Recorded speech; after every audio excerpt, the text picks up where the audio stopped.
نحن كذلك في سياقات دولية أساسية. أيام الخارجة تنتظر القرار العماني ديال مجلس الأمن.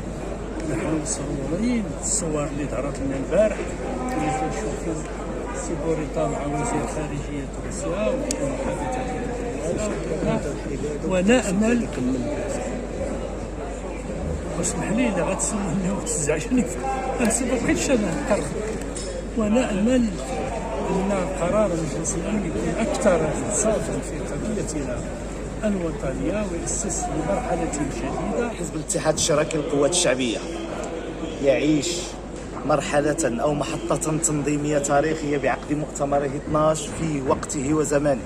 هادشي اللي كيبين تحمل مسؤولية قيادة حزب الاتحاد الاشتراكي في عقد مؤتمراته والتزامها مع مناضليها ومناضلاتها.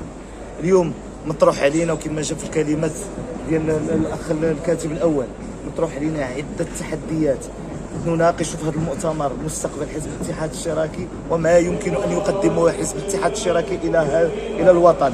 وقدمنا في شعارنا أننا في مغرب صاعد اجتماعيا واقتصاديا. لا يمكن اليوم الجميع في حاجة إلى حزب الاتحاد الاشتراكي للقوات الشعبية بقيادة الاتحاد الاشتراكي بأطر الاتحاد الاشتراكي للقوات الشعبية لكي نكون في صلب هموم المواطنات والمواطنين. كيف المشكل ديال الخلافات؟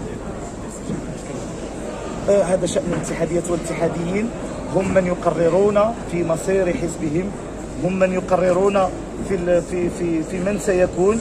أكيد المؤتمر سيشهد نقاشا كبيرا من أجل مصلحة الاتحاد الاشتراكي في